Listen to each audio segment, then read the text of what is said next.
It's your boy Concert Viz 34, and I am humbled because I was wrong. And unlike politicians and coaches and leaders of the free world and anyone in society now, I'm going to admit I was wrong about Dave Matthews Band Radio. But it's a good thing that I was wrong, and it was a good thing that at least noise was made. I was, again, 100% thought this would just be a short thing. It would be over, and that was it. And I went through the economics. I went through the logistics of what a Sony that runs the label that DNB or that's in charge or kind of over the label that Dave Matthews Band has. They're gonna want they're about their moolah, and there has to be money to be made. And I said that it was on the band it was on them to make this happen, and it probably still was on the band because hey, they got to sign off on this. But Sirius XM said, you know what, we are gonna do something to extend this. It's not gonna be forever, but we're gonna extend this through the tour. We're gonna get people through the gorge, and also you're gonna get people like me that now are going to pay for that second month because I only have a 1 month trial, I believe. So I will be paying for August. So they said, why not? Let's do it. A deal's done. It's announced. And I get back from my 7-mile run this morning exhausted. And I look at my news and I'm like, oh, okay, let's go. Let's do this. So I am excited that it's extended, but I thought that this would not happen for much longer, maybe a week or so. But I didn't realize it was going to go all the way through to August now. And I didn't think we'd get any more shows from the band.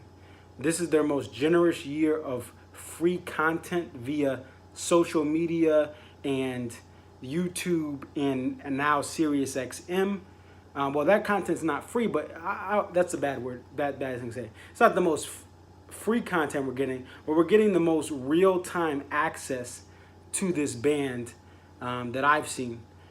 Just because they are allowing someone to listen to every Friday show throughout this last part of the tour. Even though you're paying, you're not paying much. You're paying a subscription, whatever you got for this. For if you have a free trial, you pay your regular monthly. You got a discount, like a short time free trial where you pay $5 a month or $3 a month, whatever you get with Sirius, and you're getting access to all these shows like a couch tour. This has been a band that has always been about saving everything for the live tracks. They have a lot of free show here or there, and they've been cookie cutter shows. They've been Jacksonville, Florida, and they've been a couple other places. Now they did this year, they're doing Camden, which is a poppin' 2-night stand. They did SPAC night 2. They're doing these Friday shows for 2-night stands, and that's impressive that they're allowing this access.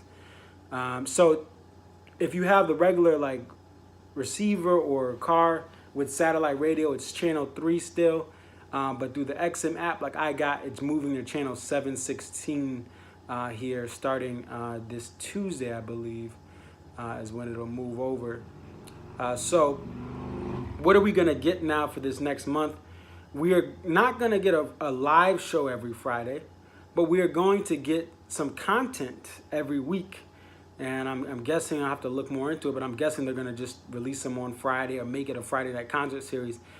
We're on a break, folks. DNB is on a break after this weekend, and they go back, spend time with the kids, spend time on their side projects, do some other, already kind of agreed to visits or clinics or what have you for those who don't have families that are like, as far as kids.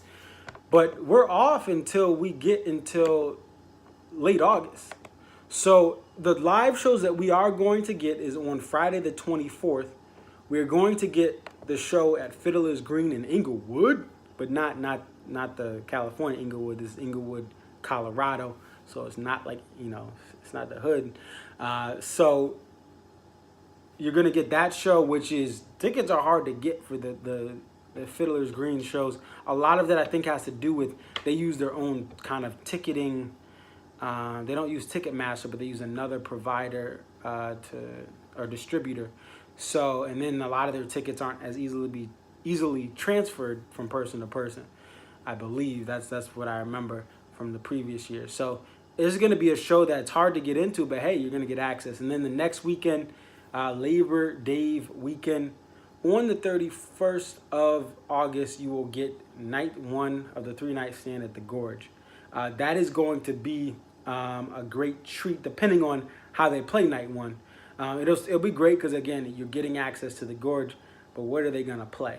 Because they play a lot of pretty much everything they play on tour is played at the Gorge, outside of maybe 1 or 2 songs that they've kept at a certain special venue, like a SPAC or somewhere else.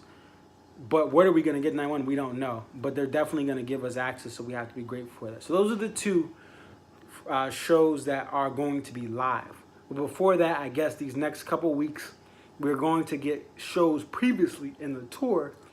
We don't know what shows yet, but those will be played on, at some point, and I'm guessing it's going to be on Fridays. I think the number one thing about this channel is the live shows that are current. I've been able to hear the progression of this band through the soundboard. Now, the tapers are amazing, and I don't necessarily always download every taper version. I try to get into my region before me, during my shows I go to in the Northeast, and then a little bit after to see how they're doing. But now I'm getting to see this entire tour. I don't necessarily go for taper versions of the Gorge, even though I know that's the popular shows, or anything out west. I try to get the SPAC taper stuff, the Harvard taper stuff, and that's it, really. In the Boston, I go to Mansfield or wherever they go in Massachusetts, and I go to Hartford. So long story short, I'm hearing the band in places I never get taper versions from, or I actually take the time to download from. So it's nice to hear the progression, even last night, which I'll talk about in my recap show tomorrow, about seeing the progression of Mr. Buddy Strong in certain songs. They play it once, I hear it, I hear Bartender, and then hearing it again last night, not in SPAC, but this time in West Palm Beach, and seeing the extensive jam that Buddy is spearheading. It's nice to see that progression and get it in high quality soundboard, straight off the soundboard rip. It's awesome. So again, I was wrong as far as I didn't think, it would go this long all the way to the Gorge week, and I didn't think we'd get stuff from there. I thought maybe another week and they would shut it off.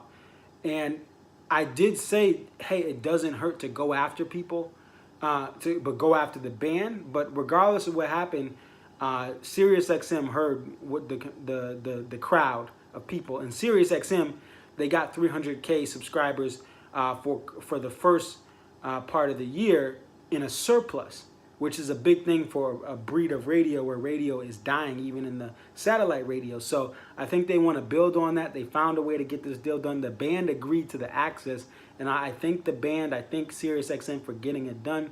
Again, you will get me paying again for your services, just because I want to. It's worth the monthly fee just for the 2 live shows alone. Forget the ones that are going to replay the next couple weeks, but the Gorge and Fiddler's Green, that alone I would pay. And hopefully the band considers doing this in the future, whether it's through SiriusXM, whether it's through someone else. Hey, cut a deal with iTunes. iTunes got the bag. They got money. Cut a deal with Spotify, or just do it on your own. I hope that the live concerts do get streamed in the future, even if it's just all Friday shows. They pick Thursday shows, even if it's a dud show. They're not gonna, because I know they save the live tracks for the best of the best stuff, and usually those are Saturday shows. Sometimes they have midweek shows, but they're mostly Saturday shows. So all right, you don't have to record those for anything. You can sell those 10 years down the road, and we've all been waiting to hear this show forever, and you're dangling it all for all that time. That's business. That's what y'all got to do.